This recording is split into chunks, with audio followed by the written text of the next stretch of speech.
Saludos a todos y bienvenidos a un nuevo video de la materia mecánica de sólidos. En esta ocasión ya vamos a tratar el último tema del capítulo 3 del libro guía que estamos manejando en la materia. Entonces, en este capítulo o en esta sección vamos a trabajar lo que son las deformaciones principales.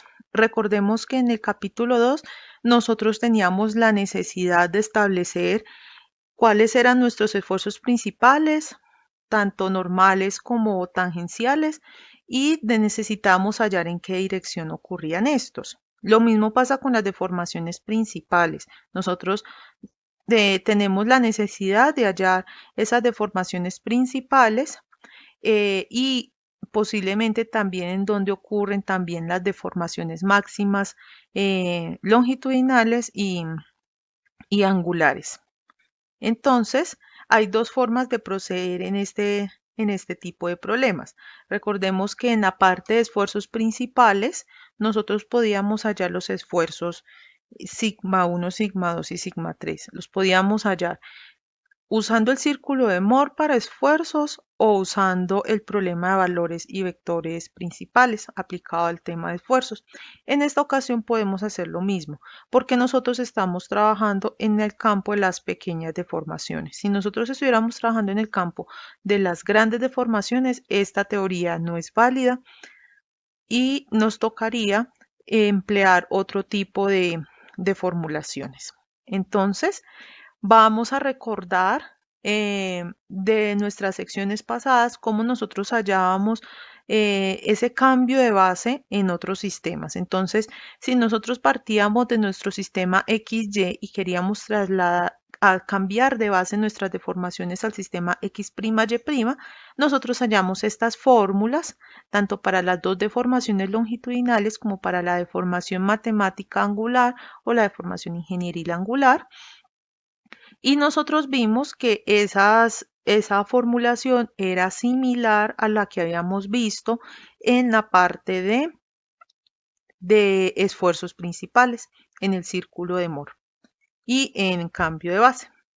Entonces, si nosotros sabemos que queremos hallar un máximo, entonces usamos la derivada, ¿cierto?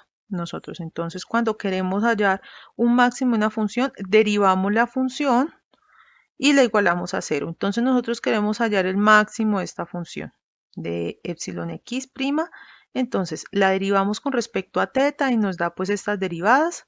Ustedes saben que este primer término desaparece.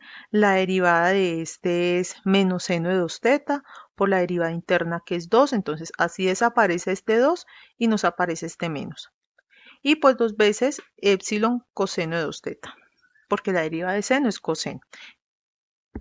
Y esa derivación la igualamos a 0. Después de hacer eso, nosotros despejamos y dejamos todo en términos de 2 teta. Entonces, despejando a teta, o en realidad nuestro 2 teta, se tiene que tangente de 2 teta es igual a 2 epsilon x menos epsilon y menos epsilon x menos epsilon y. Vemos acá que tenemos la misma formulación o una formulación similar, más bien, a la que teníamos para hallar la dirección de los esfuerzos principales en el círculo de Moore. Entonces, aquí ya hallamos nuestra dirección principal. Y entonces sustituimos todo estos senos de 2 teta, coseno de 2 teta y seno de 2 teta y coseno de 2 teta para el lado 1 y para el lado 2 en las fórmulas anteriores y nos dan que epsilon 1 es igual a esto y epsilon 2 es igual a esto. Noten que aquí estamos manejando unas equivalencias muy similares o similares a las que trabajábamos en el círculo de Moore de esfuerzos principales. Entonces, haciendo el mismo trabajo que se hizo en el círculo de Moore, pues se tienen estas deducciones. Entonces, estos dos valores, epsilon 1 y epsilon 2, nos denotan a nosotros en qué parte, cuál es la magnitud de nuestras deformaciones principales. y este teta nos enuncia la dirección en la que ocurren nuestras direcciones principales. Entonces, de esta deducción que hicimos antes, podemos hallar dos cosas. Primero, que nosotros podemos ordenar nuestras deformaciones principales. Entonces, epsilon 1 debe ser mayor o igual a epsilon 2. Lo mismo que teníamos en el caso de los esfuerzos, que el esfuerzo principal 1 es mayor que el esfuerzo principal 2. O sea, los ordenamos de esa manera. Y que ese estado en el caso de esfuerzos principales, el problema de esfuerzos principales lo que nos daban era las direcciones y las magnitudes de los esfuerzos en las que no existían los cortantes.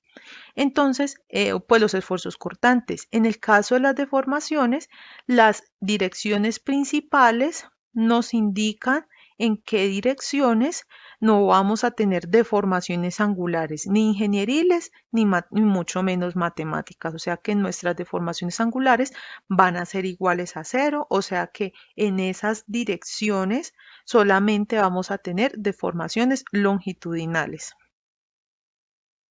Ahora, yo ya les había comentado que este tema se puede tratar de dos formas. De la forma que se trataba en el círculo de Moore y de la forma de valores y vectores propios. Ya tratamos la primera forma, que es el círculo de Moore para deformaciones, y en las que se pueden obtener unos valores que se construyen de manera similar al círculo de Moore para esfuerzos, y vamos a hablar ahora del problema de valores y vectores propios para el caso de las deformaciones. Entonces, en este caso, como nosotros vimos en el caso de las deformaciones angulares en 3 dimensiones, entonces sabemos que si nosotros deseamos cambiar de epsilon x a epsilon x', entonces debemos hacer una formulación. Ustedes saben que esta formulación salen de multiplicar nuestra matriz de transformación transpuesta por la matriz nuestra matriz de transformación transpuesta por la matriz de deformación por la matriz de transformación. Entonces, y agregándole nuestra condición, entonces nosotros debemos minimizar esta función o maximizar esta función. O sea, debemos encontrar en qué punto este epsilon x' se nos va a volver el máximo, pero amarrados a esta condición. ¿Y qué es esta condición? Que nuestro vector sea unitario, o sea que no tengamos la solución trivial. Entonces, en este caso, vamos a construir una función lagrangiana. Las funciones lagrangianas a nosotros nos ayudan a hallar máximos o mínimos de funciones cuando nosotros tenemos otra función que nos limita. Entonces, no es un número que nos limita, sino ya una función. Entonces, en ese caso, la función lagrangiana queda construida de esta manera. Entonces, agregamos un multiplicador de Lagrange.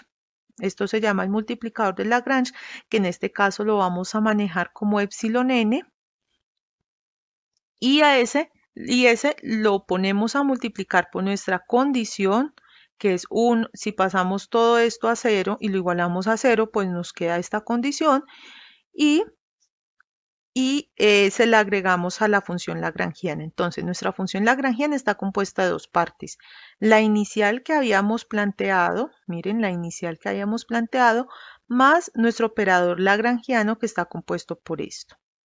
Ahora, lo siguiente que debemos hacer para hallar nuestro máximo es derivar con respecto a alfa, a beta, a gamma y a epsilon n, a nuestro multiplicador de Lagrange, que se convierte en una incógnita. Entonces, en este caso, si nosotros derivamos la función con respecto a alfa, nos va a dar esto. Obviamente simplificado, pues, si derivamos e igualamos a 0 nos va a dar esto. Si derivamos e igualamos nos da esto, y así sucesivamente. Como podemos ver, en la última condición o en la última derivada, que es con respecto al multiplicador de Lagrange, nos da la condición. Entonces, pues ahí vemos que nuestro procedimiento primero está bien y segundo estamos teniendo en cuenta la condición. Entonces podemos ver que en las tres primeras ecuaciones tenemos a alfa, beta y a gamma. y a nuestros factores, y nosotros recordemos que en nuestros sistemas de ecuaciones se pueden trabajar de forma matricial. Entonces, bueno, qué bueno que nosotros podemos transformar esto en una forma matricial. Entonces, transformándolo en matrices, entonces nos queda una matriz de deformaciones por los cosenos directores pues del ángulo alfa, beta, gamma, y esto es igual a nuestro multiplicador de Lagrange epsilon n por ese mismo vector. Entonces ahí se nos forma el problema de valores y vectores propios, lo que yo les comentaba, pero en el caso de deformaciones. Recuerden que en el caso de esfuerzos teníamos aquí la matriz sigma y nuestro multiplicador sigma sub n. En este caso tenemos nuestra matriz epsilon que representa las deformaciones y nuestro multiplicador epsilon n. Entonces nuestra incógnita aquí ya no va a ser sigma n, sino epsilon n. Entonces se procede de la misma manera. Y entonces, al nosotros pues empezar a resolver nuestro problema de valores y vectores propios para deformaciones, sabemos que a nosotros nos va a resultar una ecuación característica de esta manera. Entonces, sabemos que como es de grado 3 va a tener 3 raíces y va a tener 3 invariantes. Invariante 1, el invariante 2 y el invariante 3. El invariante 1 corresponde lo mismo que en el caso de los esfuerzos a la traza de la matriz, en este caso la traza de la matriz de deformación. Pero esa traza, que es el epsilon x más el epsilon y más el epsilon z, se llama la dilatación cúbica. La dilatación cúbica representa qué tanto se expande o qué tanto se contrae un sólido. Solamente la expansión o contracción, no es el cambio de ángulos. Como podemos ver que en estos términos no hay XY, ni YZ, ni XZ, solo epsilon, X, Y, Z, solo deformaciones longitudinales, entonces solamente nos expresa qué tanto se contrae o se expande un sólido. Pero ese tema no lo vamos a tratar acá, sino que lo vamos a tratar en el capítulo 4. Pero de una vez les hago una introducción a este término para que pues se vayan familiarizando con él. Y los invariantes I2 e I3, pero ya es en el caso de las deformaciones, no es en el caso de los esfuerzos. En el caso de los esfuerzos ya lo dejamos atrás, pero podemos ver una similitud en todas las formulaciones. Y entonces de ahí, de solucionar nuestra ecuación característica, al igual que en el caso de los esfuerzos, también vamos a obtener 3 raíces, porque es un polinomio de grado 3.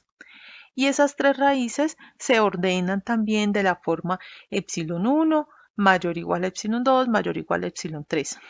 Y ahora, como nosotros hallábamos nuestro cortante máximo, nosotros también podemos hallar la deformación matemática máxima y también podemos hallar por consiguiente la deformación angular máxima.